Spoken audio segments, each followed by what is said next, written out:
امریکی فوج نے ایران کے خلاف حملوں کا تازہ مرحلہ مکمل کرنے کا اعلان کیا ہے۔ امریکی فوج کی سینٹرل کمانڈ کے مطابق حملوں میں ایرانی فوج کی ساحلی نگرانی کی تنصیبات، فضائی دفاعی نظام، بحری صلاحیتوں اور میزائل اور ڈرون ذخیرہ کرنے کے مقامات کو نشانہ بنایا گیا۔ سوشل میڈیا پر جاری بیان میں مزید کہا گیا کہ امریکی فوج نے پاسداران انقلاب کی ان فورسز کو بھی ہدف بنایا جن پر الزام ہے کہ انہوں نے جمعے کے روز اردن میں امریکی فوجیوں پر حملے کیے تھے۔ ایران پر 8ویں روز حملوں میں سرک، بندر عباس اور جزیرہ قشم دھماکوں سے لرز اٹھے۔ روسی میڈیا کے مطابق صدر ٹرمپ نے 2 فوجیوں کی ہلاکت کے بعد امریکی فوج کو پوری شدت کے ساتھ ایران پر بمباری کا حکم دے دیا ہے۔ امریکی فوج نے ایران کے خلاف حملوں کا تازہ مرحلہ مکمل کرنے کا اعلان کیا ہے۔ امریکی فوج کی سینٹرل کمانڈ کے مطابق حملوں میں ایرانی فوج کی ساحلی نگرانی کی تنصیبات، فضائی دفاعی نظام، بحری صلاحیتوں اور میزائل اور ڈرون ذخیرہ کرنے کے مقامات کو نشانہ بنایا گیا۔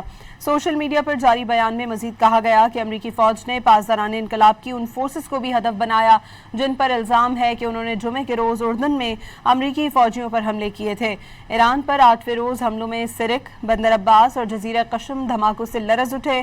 روسی میڈیا کے مطابق صدر ٹرمپ نے 2 فوجیوں کی ہلاکت کے بعد امریکی فوج کو پوری شدت کے ساتھ ایران پر بمباری کا حکم دے دیا ہے۔